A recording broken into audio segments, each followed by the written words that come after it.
This is Nightly Business Report with Tyler Matheson and Sue Herrera.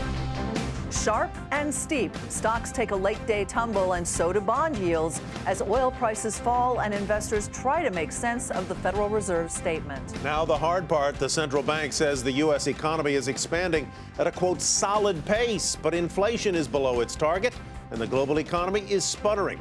How the Fed will try to thread the policy needle. Bright spot, Boeing shares soar, hitting a 52-week high as the airline industry, flush with cash, spends it on new planes. All that and more tonight on Nightly Business Report for Wednesday, January 28th. Good evening, everyone, and welcome. Another turbulent day in the markets today as stock investors trying to calibrate what uncertain earnings, oil prices, and interest rates mean for equities. Stocks did blaze higher early in the day. Yesterday's blowout numbers from Apple provided the rocket fuel, but then the falling price of fuel, oil that is, black gold, zapped enthusiasm and sapped the rally. And then there was the Fed. It did nothing, leaving rates unchanged, but it said a lot, sort of. The economy is, quote, solid, it said. Job gains are strong, but inflation, pressed by plunging oil, is very weak. So the Fed said it will remain patient about raising interest rates. And with that, money zipped out of stocks and into bonds. Here's how the major equity averages looked at the close. The Dow off 195 points, the Nasdaq down 43, and the S&P lower by 27. U.S. Treasury prices, by contrast, soared as yields moved lower. The rate on the 10-year bond closed at a fresh 20-month low. On the 30-year, it dipped to 2.3%, a record low. Oil prices fell to a nearly 6-year low after the government reported record-high stockpiles of fuel, 2 times as much as expected, raising fresh worries about a global glut amid declining demand. Domestic crude off nearly 4%, Brent down $1 a barrel. Hampton Pearson now with more on today's big Fed decision. Janet Yellen and fellow monetary policymakers wrapped up the first Fed meeting of the year by making clear no rate hike is imminent. Since the last meeting in December, the overall economy has been expanding at a solid pace, and thanks to falling energy prices plus a strong dollar, inflation has fallen even further below the Fed's 2% target. Reason enough, the FOMC judges, it can be patient in beginning to normalize the stance of monetary policy. Leading economists and Fed watchers are looking towards the mid-June meeting as the first real test of the Fed's patience. They are going to look at inflation as transitory low, and a couple years from now, inflation will be higher. So it isn't going to be zero rates. The question is, when do we have a small rate hike, and what will the path be? Because the economy is going to get very hot, and it even is getting a little hot now. While the Fed did not mention the slowing global economy, it did say it will take international developments into account in determining when to start raising interest rates. That triggered concerns in the bond markets, with yields on U.S. Treasuries going lower. Keep in mind that while the ECB had made this pretty big move in terms of quantitative easing, and that's going to put more upward pressure on the dollar, which is going to hurt exports, certainly affect the economy. It's not so much the point about what the Fed is saying they're going to do, it's that they're saying for the first time we're worried about international markets, so money floods into the U.S. The first Fed meeting of the new year finds Janet Yellen and fellow policymakers unified and, yes, patient when it comes to what's next for monetary policy. For Nightly Business Report, I'm Hampton Pearson at the Federal Reserve. And joining us now to talk more about today's Fed action and what it means for the U.S. economy is Alan Blinder. He is former vice chairman of the Board of Governors at the Federal Reserve, and he is now a professor of economics and public affairs at Princeton University. Welcome, Alan. Nice to have you back with us. Good to be with you, Sue. How do you read the Fed's statement today in terms of what it means for any future rate hikes? I think it's steady as she goes. I don't think, based on this statement, people should really revise whatever view they had previously about when the Fed's going to start hiking rates. For most people, that was probably June. For some people, it was September. I don't see there was any news in this. To the extent there was a tiny, tiny morsel of news, it probably would push you to a little later rather than to a little earlier, but there wasn't much. You know, Mr. Blinder, the job gains are pulling the Fed seemingly one way, low inflation seemingly pulling it another way. Which way is Europe and the European Central Bank pulling it, if at all? Well, I think Europe is pulling it towards worrying less about an overheating economy because, as your setup piece says, there's probably going to be a diminution of exports, American exports, both due to the exchange rate and due to incomes abroad, offset a little, but only a little, by the ECB's quantitative easing program. Alan, one of the things that was troublesome to me a little bit is the way that interest rates dropped today and the fact that we had a 20-month low on the 10-year and a record low in the 30-year. And frequently, the bond market knows something before the stock market does. What is the bond market and these record low yields telling you? Well, I think you're seeing in the bond market a substantial amount of pessimism, driven more by events outside the United States than inside the United States. But what, of course, that means when you think about international bond markets is that money flows to the United States. And that boosts the dollar and boosts bond prices, which is to say, reduces bond yields. So these portfolio flows still, you know, we don't measure them on a daily basis, but they certainly seem to be still coming towards the United States, not away from the United States. I'd like you to take us into the world of central banking, Mr. Blinder, if you might, for a moment. It seems as though the U.S. central bank wants ultimately to raise interest rates a little bit at the very same time that the central banks in Japan and Europe want to keep liquidity flowing into the marketplace. That would seem to put them sort of in a disconnect posture. How much do the central bankers talk to one another? Specifically, how much do you expect Ms. Yellen is speaking with Mr. Draghi? What do they talk about? How do the conversations go? The conversations, when they're not casual, you know, sometimes they meet at meetings in Basel and things like that. There are many casual conversations. But when one picks up the phone to call the other, which, by the way, doesn't happen that much, it's usually to give them a heads up about what's about to happen. So while I don't know this, I imagine Janet Yellen was tipped off a bit in advance, not days, maybe minutes, I don't know, in advance of what the ECB was going to announce. Given that the Fed didn't really announce anything, I'd be surprised if Janet Yellen, in turn, had picked up the phone and given advance warning to Mario Draghi. There was nothing to warn about. On very, very rare occasions, and you know, Tyler, these are very, very rare, they're trying to coordinate their actions one to the other, in which case there may be a whole bunch of phone calls. But that really is rare, very rare. All right, on that note, good to see you again, Alan. Thank you very much for joining us. Alan Blinder with Princeton University. Ty? Well, one of the bright spots in the markets today was Boeing. Shares up 5.5% on this down day, and that was easily the biggest gainer in the Dow. This all coming after the big aerospace company walloped Wall Street's earnings forecast with a nearly 20% jump in profits last quarter. So how did Boeing do it, and are there more blue skies ahead for the company? Phil LeBeau reports. A record backlog of orders for new planes. Annual deliveries hitting an all-time high. Boeing is soaring. This is a case where they've only just begun to pick up momentum, and there's more to go. And you know, the 787 is getting better and better in terms of reliability. They've got a whole host of productivity initiatives, and the organization is learning to do better, and they're finding ways to break barriers. While Boeing's defense and space operations posted strong results, the commercial airplane business is surging. This year it plans to build and ship at least 750 new planes, more than ever for 1 year. Airlines flush with cash want the new planes, even though jet fuel costs are making older models more profitable. Based on discussions with our customers, lower oil prices have not substantially changed their views on fleet planning or their commitment to existing delivery schedules. The 787, sold in large part because it's more fuel efficient than comparable planes, will be cash flow positive next year. And even though the backlog stretches beyond 2020, Boeing's CEO says orders for the Dreamliner could pick up later this year. I would anticipate toward the end of this year and into next year a rekindling of orders on the 787 as we get a little closer to the end of the decade. The challenge for Boeing is hitting milestones as it develops the new 737 MAX. But analysts admit this company is in a sweet spot right now. The weird thing is, at the moment, I can't find something to really be worried about. After getting knocked in recent months, Boeing shares are once again climbing and edging closer to an all-time high.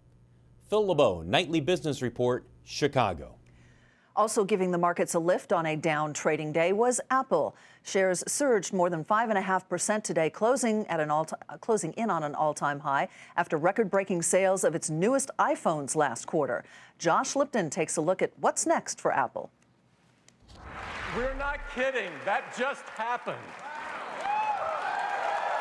Apple's CEO, Tim Cook, says that Apple is selling iPhones, in his words, as fast as the company can make them.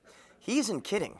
Apple shipped over 74 million iPhones in its December quarter, way more than analysts had predicted. That's a hard number to actually comprehend, so Cook described the results this way. On average, Apple sold over 34,000 iPhones every hour, every day of the quarter. By country, unit sales were very strong in the U.S., up 44%. But the real standout in the quarter was mainland China. There, unit sales surged 100% as demand for the new iPhone 6 and 6 Plus boomed. Analysts at Piper Jaffray say mainland China accounted for 21% of Apple's revenue in the quarter. Of course, there are challenges for Apple in China, including local rivals who are competing fiercely for customers. But on a conference call with analysts, Cook didn't sound concerned. The local competition was obviously there this quarter and has been there for many quarters before, and so the local competition isn't new. I think we did really well there. I'm very proud of how we're doing. Apple's stunning iPhone results helped soften the blow of another disappointing quarter for Apple's iPads. Apple says it shipped some 21 million iPads, a drop of nearly 20% from a year earlier. Cook indicated that part of the problem is that consumers don't upgrade their iPads as quickly as their iPhones. But Cook remains confident in the product. He talked about the company's new partnership with IBM, which is helping Apple move the iPad harder into the enterprise. I think the partnership with IBM and the work that we have going on in the enterprise is profound. I think we're really going to change the way people work. I'm really excited about the apps that are coming out and how fast that the partnership is getting up and running. Now the big question for investors is whether Apple can keep the momentum going. One way the tech giant could keep pleasing shareholders, boost that capital return program. Certainly Apple can afford it. Its current cash pile, $178 billion.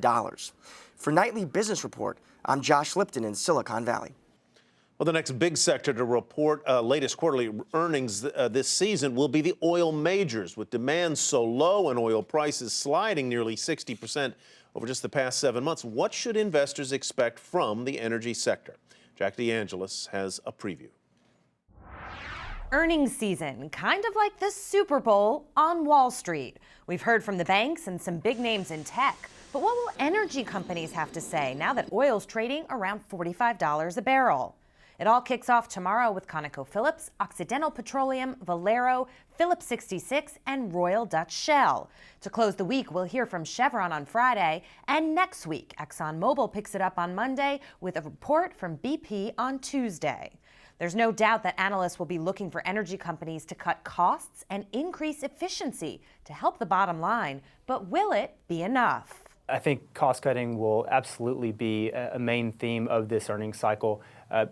Right now we're seeing estimates on the range of 10 to 20% reductions in service costs. The Street estimates overall we'll see roughly 5% earnings growth in the fourth quarter of 2014, but also projecting that energy will be the worst performer with a drop in earnings around 20%. And one of the other concerns, job cuts in 2015. With oil prices declining and rigs shutting down, will more companies announce layoffs? I think headcount reductions are all but inevitable at this point, just given the severity of the downturn. the severity of CapEx budget reductions. We're talking of about hundreds of millions, billions of dollars that won't be spent this year. And what will management say about oil prices? Will they decline further, and how long will they stay depressed? Goldman Sachs is already calling for $40 oil before they expect prices to rebound in the back half of the year. The lower we go, I think the only certainty is the harder we're going to snap back towards a marginal cost of production over time. Shares of energy companies have already taken a hit. The sector is the second to worst performer on the S&P 500 year to date, down 4%. Financials down slightly more, but they've already reported. For Nightly Business Report, I'm Jackie DeAngelis. And still ahead, Facebook blows past Wall Street's earnings estimates, but there's something else that investors are focusing on. The key takeaway next.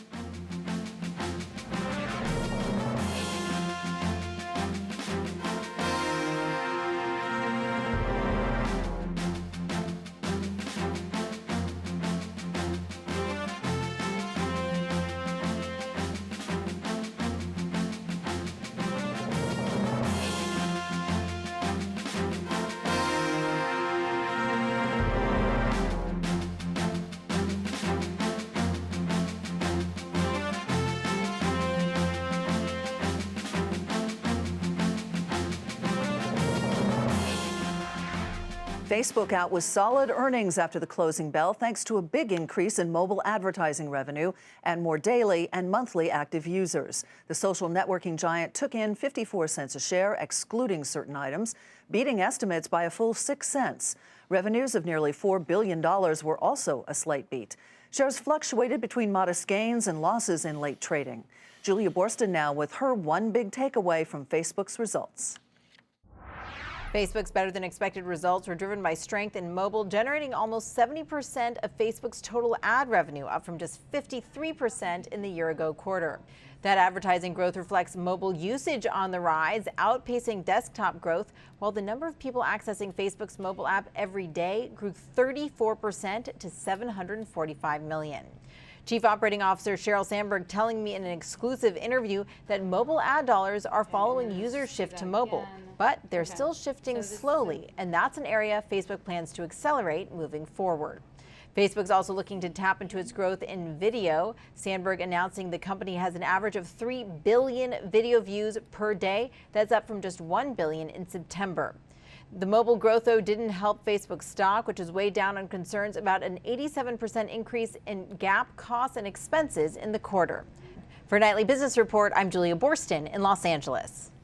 And also reporting tonight is the casino giant Las Vegas Sands. It had a record fourth quarter and full year for 2014 and is raising its dividend by 30%. And that sent shares initially higher after the results. But as Jane Wells tells us, the entire gaming sector is working to make sure its luck doesn't run out. A betting person might put it all on black in gaming this year. Why? Vegas, baby. Sin City is in the black, flush with new business, though not at the tables. Las Vegas Strip has seen a slight dip in gaming revenues, and this week slot machine maker IGT reported a sharp drop in earnings. Bam! But more visitors are coming to Las Vegas, and revenue per available room, which basically measures how much people are spending overall, is up nearly 9%. In other parts of the country, regional gaming companies are not having the same luck, a situation which could get worse as the big boys expand east, especially into Massachusetts.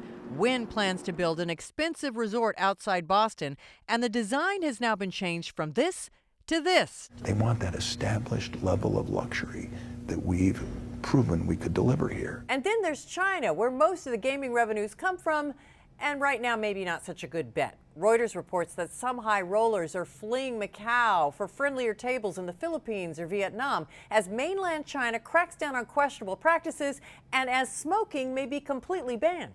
But long term, this could be a good thing, and Union Gaming thinks eventually more people will want to invest in a market with more scrutiny and accountability. But few seem to say maybe about Vegas this year. Janney analysts have a buy on MGM, the biggest player on the Strip, betting on more visitors and conventions. And with so many visitors driving in from California, low gas prices may help Vegas maintain a full house. For Nightly Business Report, I'm Jane Wells. Qualcomm results beat, but its outlook disappoints, and that's where we begin tonight's market focus. The chipmaker lowered its guidance over the next 2 quarters as one of its new chips was dropped by a large customer. The company also blamed concerns over its business in China. Shares initially dropped after the bell, but before the close, the stock was off 1% to $70.99. Tupperware posted earnings and revenue that easily topped estimates, but the company offered investors a rather downbeat outlook, and that fell below expectations. Still, shares popped more than 11.5% to $66.67. And shares of Alibaba took a tumble after reports of counterfeit sales surfaced today. Chinese regulators accused the e-commerce giant of permitting sales of fake goods and thereby hurting customers. But regulators withheld the report until today to avoid disrupting the company's U.S. stock market debut some months back. Alibaba's initial public offering last year was the world's largest. Today, the stock was off 4% to $98.45. Sears said it has cut 115 corporate jobs, mainly at headquarters outside Chicago, as it tries to cut expenses. This is part of a string of efforts the retailer has made to return to profitability as it works to reverse falling sales and truly dismal earnings. Shares fell 4.5% to $32.66. Well, things are really cooking over at Shake Shack. The New York-based hamburger chain has raised the projected price range for its initial public offering, which is expected to take place tomorrow. In a regulatory filing today, the company now expects to sell 5 million shares at as high as $19 each, up from a high of $16 a few weeks back. And coming up, a trip to the Windy City to see how Chicago's reinvented downtown is helping to push property values up.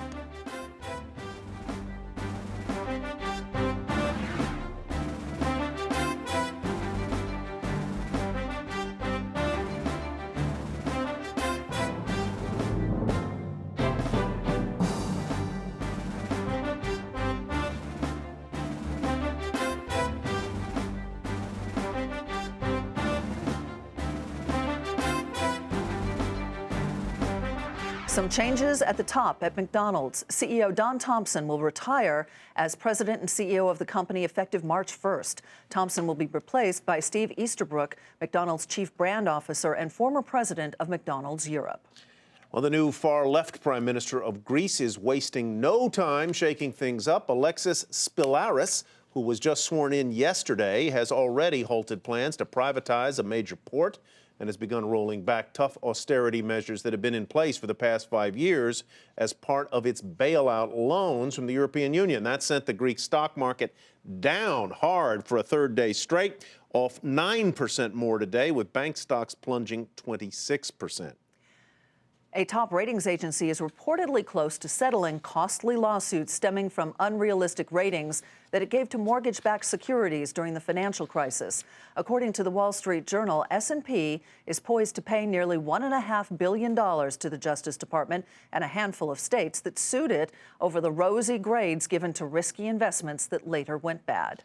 And moving now to real estate and Chicago, which has long been a laggard in the nation's economic recovery, losing both jobs and population. But now a new resident, tech, is taking hold of the city's downtown and pushing property values up. Diana Olick reports. The record sale price of a 60-story luxury apartment tower in downtown Chicago is turning up the heat on Windy City real estate. 111 West Wacker sold for a record $328 million. Related, the New York-based firm behind Hudson Yards acquired the project after it stalled during the recession. It focused on ultra-high-end amenities. Rents upwards of $12,000 a month followed, and then the sale. I think it talks most to how Chicago is one of the great American cities, and whereas in the past that maybe hasn't been recognized as much by the very high-end purchaser, today the people that drive investment across the country are recognizing the viability of the city. Behind the boom, jobs, tech jobs. Chicago-based apartment and office developer Fifield Group hadn't bought an office tower in 7 years, but is now acquiring a 100-year-old building downtown and rehabbing it with tech tenants in mind. This after Groupon bought the Wrigley building, Google increased its Chicago footprint in the West Loop, and Motorola moved into the Merchandise Mart. The large companies, particularly the high-tech companies, the banks, financial institutions, and the like, are following those millennials. Otherwise, they're bringing their jobs to where the millennials live. Why? Because the millennials would rather live, work, and play in the same area. And that in turn is fueling the luxury apartment market. Related's record sale is just the beginning. It's starting a new project right across the street from the tower I'm standing on now. That one will offer both condos and rentals and bigger units that could accommodate families. Meanwhile, a Chinese developer is putting up an 88-story condo just south of here. Anyone who's kind of under 35 probably looks at real estate as a illiquid depreciating asset, and they are looking for some place to rent, and they're going to bide their time. I think that will change in the future. We will move to more of a 50% renter, 50% buyer market, and the condo market will come back. But for today, apartments are where people want to be, and we're filling that need.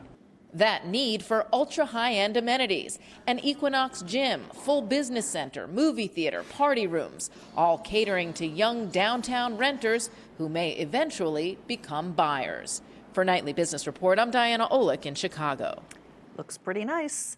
That does it for us on Nightly Business Report. I'm Sue Herrera. Thanks for watching. And thanks from me as well. I'm Tyler Mathisen. Have a great evening, everybody, and we'll hope to see you right here tomorrow night.